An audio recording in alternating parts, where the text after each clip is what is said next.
There's this incredible hidden world teeming with life right under our feet. Seriously, it's working 24/7 to keep our planet green. And today, we're going to shine a spotlight on these tiny powerhouses. We're talking about biofertilizers, the true unsung heroes of the soil. So let's think about this for a sec. How do plants actually get the food they need to thrive? I mean, yeah, sunlight and water, obviously, but that's not the whole picture, right? To get really big and healthy, they need very specific nutrients from the soil. The tricky part is, a lot of those nutrients are kind of locked away. So how do they get to them? Well, that's exactly the puzzle we're going to solve today. All right, here's our game plan. First, we'll get a handle on what these tiny engines are. Then, we're going to meet two specialized teams, the nitrogen team and the plant support crew. And we'll wrap up by looking at why the future might just be, well, microscopic. So first things first, what are we even talking about here? When you hear fertilizer, you probably think of a bag of chemicals, right? Well, forget that. We're talking about something totally different, living organisms with some seriously important jobs. Okay, so here's the key thing to wrap your head around. Biofertilizers are alive. We're talking about microbes, bacteria, fungi, even algae, that team up with plants. Think of them as a personal chef and a support system all rolled into one. They work to unlock all these essential nutrients in the soil, making them available for the plant to use. And the best part? It's all completely natural. All right, time to meet our first group of specialists. I call them the nitrogen team. And their mission? Well, it's nothing short of critical for pretty much all life on Earth.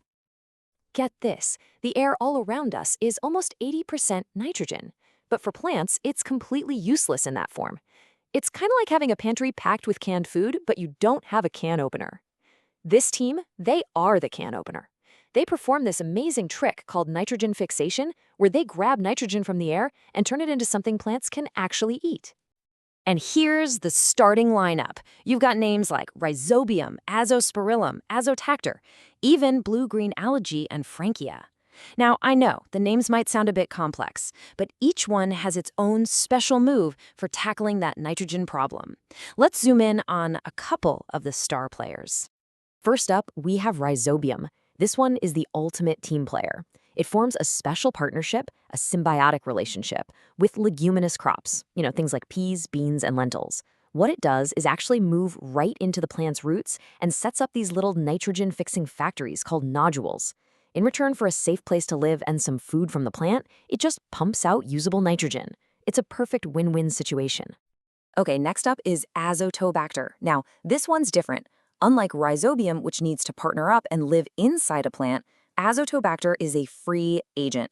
It's a free liver. It just hangs out in the soil, doing its thing, fixing nitrogen all on its own. It basically enriches the whole neighborhood for any plant that happens to be growing nearby. It's like the generous neighbor of the microbe world, for sure. All right, let's move on to our second squad, the plant support crew. So if the nitrogen team are the highly focused specialists, think of these guys as the multi-talented, do-it-all general contractors of the soil. I mean, check out their resume. It's seriously impressive. They're not just a one-trick pony. They unlock other key nutrients, they help the plant find more water, and get this, they even act as personal bodyguards against diseases. These guys really do it all. And here's their lineup. We've got phosphobacteria, mycorrhizae, bacillus subtilis, the list goes on. This crew is packed with phosphorus miners, root extenders, and like I said, even bodyguards. Let's break down a few of their incredible skills. Let's kick things off with phosphobacteria. So just like nitrogen, phosphorus is absolutely vital for plants. But again, it's often locked up in the soil in a form they can't use. Well, this bacteria is like another can opener. It produces these special acids that dissolve that locked up phosphorus, setting it free so the plant can absorb it. Pretty cool, huh? Okay, next up is mycorrhiza. Now, this one is actually a type of fungus, and what it does is mind-blowing. It creates this massive, sprawling underground network of superfine threads that connect to the plant's roots. It's like giving the plant a root system that's 100 or even 1,000 times bigger. This huge web dramatically increases the surface area, letting the plant soak up way more water and nutrients than it ever could on its own. But wait, there's more. The support crew doesn't just help with food and water. Some of its most impressive members are all about security. We're talking about a personal security detail for the plant, protecting it from all kinds of threats. Let's meet this trio of bodyguards.